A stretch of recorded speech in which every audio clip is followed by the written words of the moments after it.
There's evil in the air. My mother doesn't want me travelling today. The devil is a roaming lion, she says.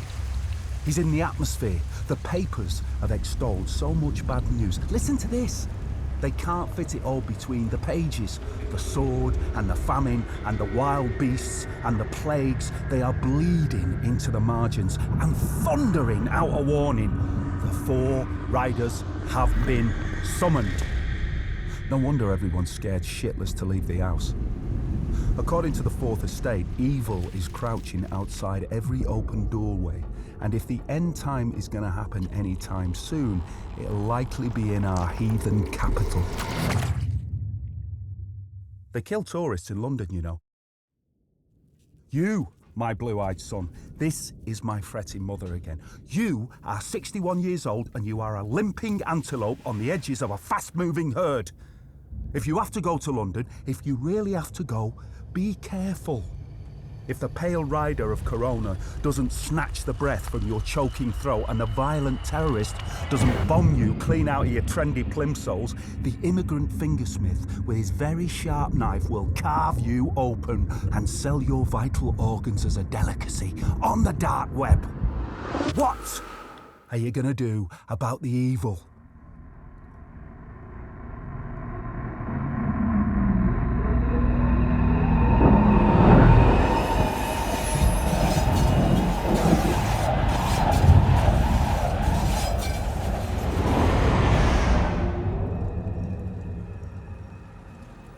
I'm half walking, half crawling down the 6 crooked highways of Oxford Street. Peak hour, weaving through a dark forest of stalking tourists who have rampaged the globe in order to scavenge a souvenir. I swerve a dark preacher whose Bible is wounded by hatred. Somewhere, the wailing song of a failed poet is beaten out of a wearied guitar. A hard rain is gonna fall. As the last judgment of melancholy bounces around my suite, I see him through the crowds, under freezing nails of driving rain, encamped in a shop doorway, a death shroud of rags. I see his bare feet first, naked feet, no shoes in the middle of the richest shopping mile in the world, no socks. Toes caked in the dirt of a 10-year pestilence, a large matted beard that could trigger a public health warning. I am stopped. My heart aches. Compassion, unsolicited, and I already know that I can't walk past this man. I cannot. I feel ashamed to be overdressed and overfed while this man, any man, is freezing and starving on any street in any capital in my country. I look at the time. 10 minutes to get to a meeting that is now 15 minutes adrift. And I don't have the time or the coin or the appetite to robe a stranger in fine garments or sauce him with enough fast food to beat away a slow death. I'm acknowledging the impossibility of my situation at the same time as my wandering boot heels walk me into a large clothing store 5 stories high and a country mile in the wrong direction. I am late and the anxiety is a plague fire. Time is battering me. Before I know it, I'm in the longest queue in the world, with a pair of new shoes, with a hoodie, with a woolly hat and thermal socks that I don't have the paper for, that I don't have the time for. All I do have is a jury of 16 magic numbers who each testified that debt on the plastic is preferable to death on the pavement. You can't feed every hungry mouth in London. There's a man starving to death in the middle of 20 food outlets. A stranger's life is not your concern. Any man's death diminishes me. The queue to pay is 100 miles long and it's not moving, and there are not enough checkouts, and for one split second everything feels useless, and my humanitarian urgency and naive folly, and I nearly ditch the purchase, and I very nearly run from the store, and I almost race to my meeting.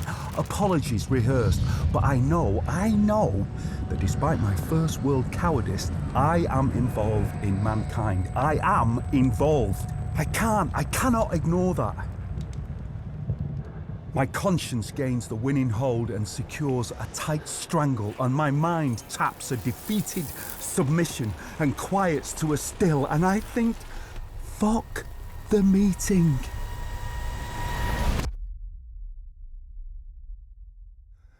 And I breathe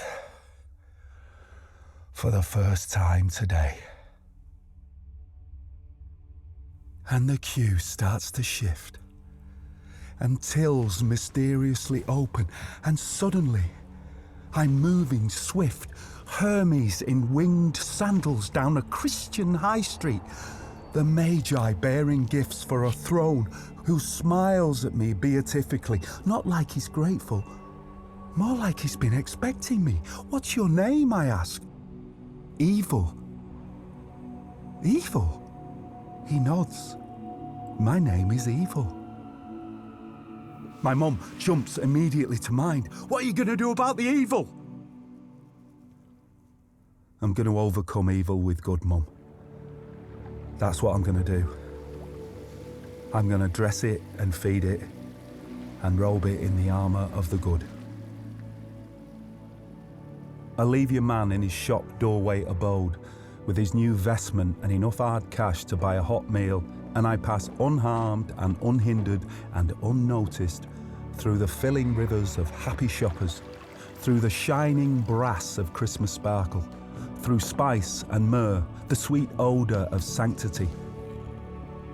And if I make my meeting late, it is not noticed. And if my client is aggrieved, it is not mentioned. And whether I win the contract or not, it is of little importance.